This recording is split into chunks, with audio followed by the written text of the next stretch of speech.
దేవుడు నీ దగ్గరికి వస్తే ఆశీర్వాదం, నీవు ఒంటరిగా ఉంటే ఆశీర్వాదం లేదు.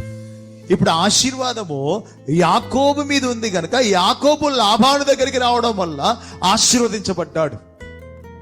ఇప్పుడు నేను అడుగుతున్నాను, ఎన్నో ఒంటరిగా ఎన్నో ప్రయత్నాలు చేశావు, ఎన్నో ఆర్భాటాలు చేశావు, కానీ ఆశీర్వాదము చూడలేకపోయావు. కానీ ఈ రాత్రి కనుక దేవుడు నీ దగ్గరికి వస్తే, ఈ రాత్రి దేవుడు నిన్ను దర్శిస్తే, మొదట కొంచెమే ఉంది కానీ నేను వచ్చినాక చూడు నువ్వెంత ఆశీర్వదించబడ్డావు అన్న మాట నువ్వు కూడా చెప్పగలుగుతావు. యాకోబు మోసగాడే గాని దేవుని చేత ఆశీర్వదించబడ్డ తర్వాత, దేవుని దీవెన పొందిన తర్వాత యాకోబు ఎక్కడ వెళ్తే అక్కడ ఆశీర్వాదం ఉంది. యాకోబు లాబాను దగ్గర వెళ్ళిన తర్వాత లాబాను ఆశీర్వదించబడ్డాడంటే యాకోబుతోనే లాబాను అంటున్నాడు, నేను వచ్చిన తర్వాత కదా నువ్వు ఆశీర్వదించబడింది. ఇప్పుడు కూడా నేను ఎందుకు చెప్తానంటే, నీ నష్టము తొలగిపోవాలి అంటే, నీ కష్టం నిన్ను విడిచి వెళ్ళిపోవాలంటే, నీ జీవితంలో దేవుడు అద్భుతమైన కార్యం జరగాలంటే, లాబాను జీవితంలో జరిగిన అద్భుతం నీ జీవితంలో జరుగునుగాక.